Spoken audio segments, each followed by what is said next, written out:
Now air from the regulator will be supplied to the four-way circuit protection valve.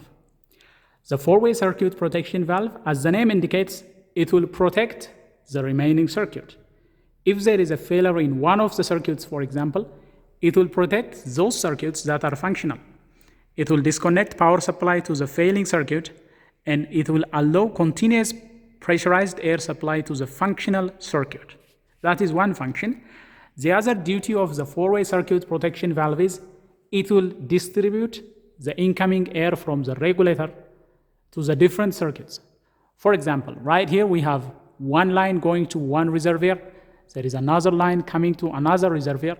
There is a line going to the parking brake reservoir, and also a line going to the trailer, and there is a line going for accessory as well. So the duty of the four-way circuit protection valve is also inclusive of distributing air supply to the different components.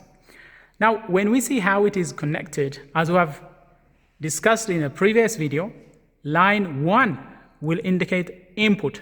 So you will simply connect this line coming from the regulator to line 1.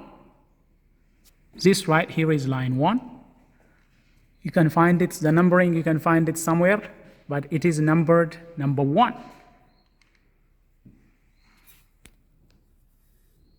This will be line input, and then from the input, it will get discharged through the different circuits.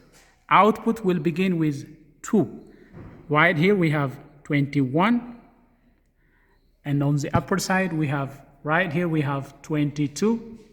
2 is an output line, and the second number indicates the circuit. And if you come right here, we have 23. And right here we have 24. It means output 2 is output, 4 is fourth circuit. Output to the fourth circuit. You know, air brake circuits are usually numbered. You know, the foot brake circuit is usually number 1. And then depending on the different circuits, numbering is there. So inside the four-way circuit protection valve, there are spring-loaded diaphragms. Now for air to pass to this line, for example, for air to pass to this line, air will come in this way from the regulator. It will come in this way.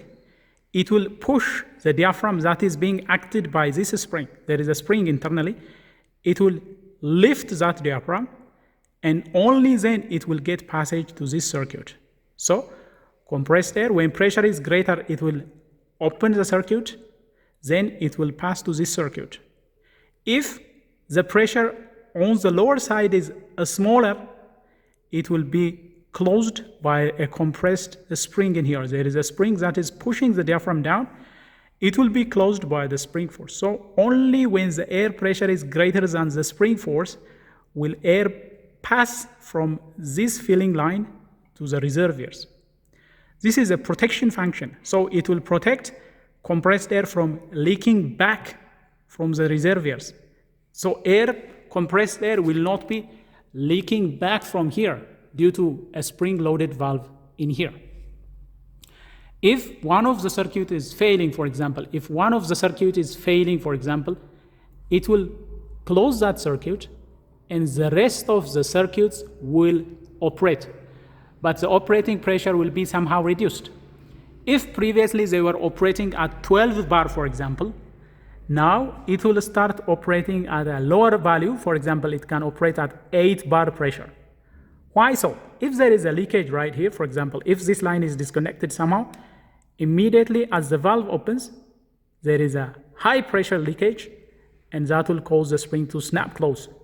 So that will cause the entire system to be reduced, but the remaining circuit will operate with the reduced pressure. So by doing so, the four-way circuit protection valve will make sure that the remaining circuit will function even though it is being activated by reduced pressure than a normal pressure value.